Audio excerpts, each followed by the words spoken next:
les conséquences de cette élimination avec Nathanaël Salma. Bonsoir, vous êtes membre de Dor Hanitzrachon, réserviste pour la victoire. Deux éliminations clés en 2 jours. Performance à saluer, j'imagine. Alors la vraie performance à saluer, c'est qu'à cette heure-ci sur I24, on peut terminer une phrase et personne ne se contredit ce qui est dessus. Ça fait 5 minutes que je vous écoute et je suis vraiment omnibulé. Donc et déjà, c'est bravo aux intervenants de s'écouter, de se laisser parler. Alors, pour l'instant, de ce qu'on voit de ce qui se passe en Iran, on est à la 4e. On est en fait vers la fin de la 2e étape. On va dire ça comme ça.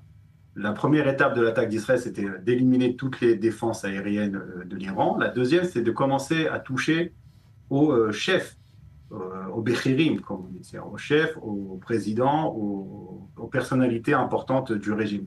Pour ensuite s'attaquer aux infrastructures civiles, pour ensuite s'attaquer aux infrastructures énergétiques. Et enfin, la 5e étape, c'est s'attaquer complètement aux missiles balistiques et aux infrastructures nucléaires de l'Iran.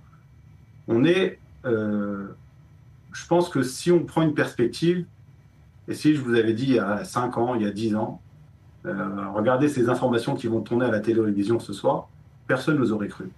On est vraiment dans un événement historique, et le fait d'avoir éliminé ce terroriste-là ou un autre, ça peut nous paraître une anecdote, mais au final, on se rend compte que Israël mène le monde libre, comme l'a très bien dit Meir et comme l'a très bien dit Samuel, mène le monde libre vers plus de liberté, vers de la vraie liberté. La vraie liberté pour laquelle se sont battus nos anciens il y a 80 ans contre les nazis. Les nazis d'aujourd'hui, c'est les ayatollahs d'Iran. Et aujourd'hui, il faut une coalition internationale pour combattre ces nazis-là. La différence entre la Deuxième Guerre mondiale et aujourd'hui, c'est que pendant la Deuxième Guerre mondiale, il n'y avait pas d'avion israélien. L'étoile, elle était jaune, elle était sur le torse des Juifs. Aujourd'hui, maintenant, l'étoile, elle est bleue, elle est sur des avions de chasse, sur des avions de combat. Et c'est nous qui menons cette guerre pour le monde libre. Et malheureusement, on voit que les pays européens sont complètement à l'ouest. Ils sont tombés dans le piège de Donald Trump, qui a demandé de l'aide pour libérer le détroit de Hormuz, alors qu'en fait, on sait très bien qu'il n'a pas besoin. On ne fait pas venir 3 porte-avions et 2000 Marines pour après demander à ce que la France, elle ramène un bateau et un sous-marin. Il a tendu le piège et ils sont tombés dedans comme la tête la première. Mais c'est une très bonne nouvelle, l'élimination du chef iranien. Vous pensez que vraiment on peut s'attendre à, en quelques mots, une chute du régime islamique dans les prochains jours, les prochaines semaines?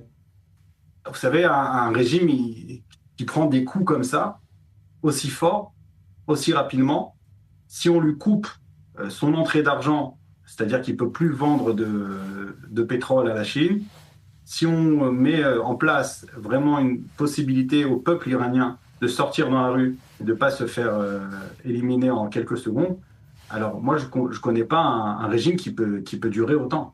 Ouais. Donc, évidemment, c'est seul l'avenir nous le dira. Mais aujourd'hui, on essaye vraiment, clairement, sincèrement et franchement de mettre toutes les conditions possibles pour que ça puisse arriver. Et on l'espère vraiment. Tout le monde l'espère vraiment.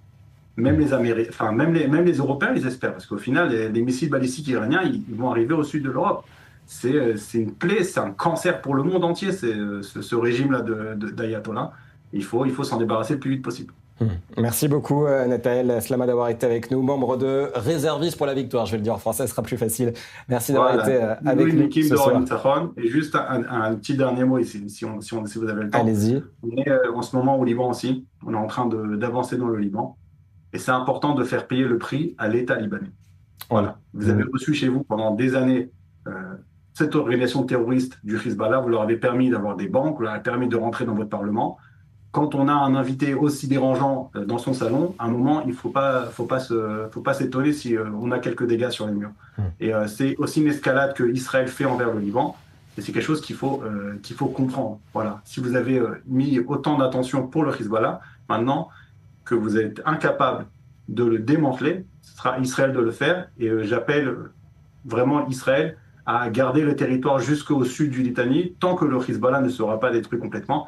Et c'est le moment de le faire. Il ne faut pas envoyer encore une fois nos soldats, nous envoyer encore une fois, aller conquérir un territoire pour enfin y ressortir.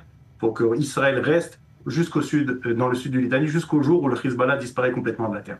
Et offrir la paix à la fois aux habitants du Nord et aux habitants d'Israël. Merci beaucoup. Je vais me tourner vers vous peut-être. Rachel Bourlier, allez-y, je vous